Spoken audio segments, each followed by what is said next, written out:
rejoint tout de suite David qui poursuit son tour de la capitale nippone en quête des plus belles illuminations de Noël. Et on revient en France ensuite pour découvrir les toutes dernières actus compilées par la rédac, que ce soit ciné, manga ou encore insolite. C'est parti pour les news.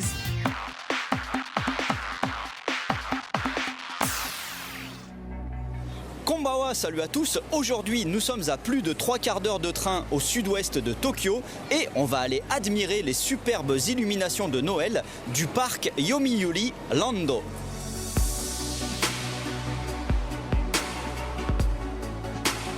Alors, Yomiuri Land, c'est un parc d'attractions qui est ouvert toute l'année, c'est assez sympa, il est perché au sommet d'une colline, donc on y accède via des œufs comme en station de ski. Et pendant la période de Noël, ils ont confié la réalisation des illuminations à un artiste qui s'appelle Makoto Ishii. Il a travaillé sur de très grands projets internationaux. Et en tout, ce sont plus de 3 millions de lumières LED qui ont été utilisées pour faire ces illuminations.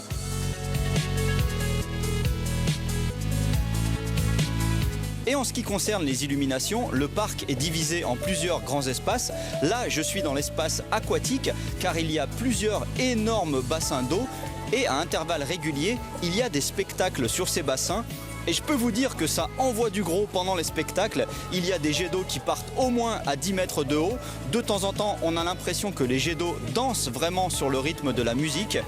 Et le tout, bien sûr, sur fond exclusivement de chansons de Noël, que ce soit très rythmé ou romantique. Les spectateurs sont ravis.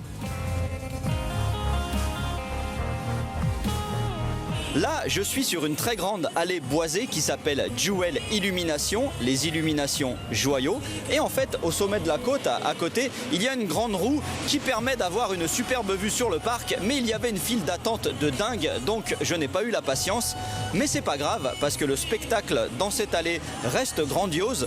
En effet, de temps en temps, de la musique se déclenche et les arbres se mettent à s'éteindre et à s'éclairer en rythme avec la musique. C'est à la fois féerique et impressionnant. Nous voici maintenant dans ma zone préférée, ça s'appelle l'espace forestier.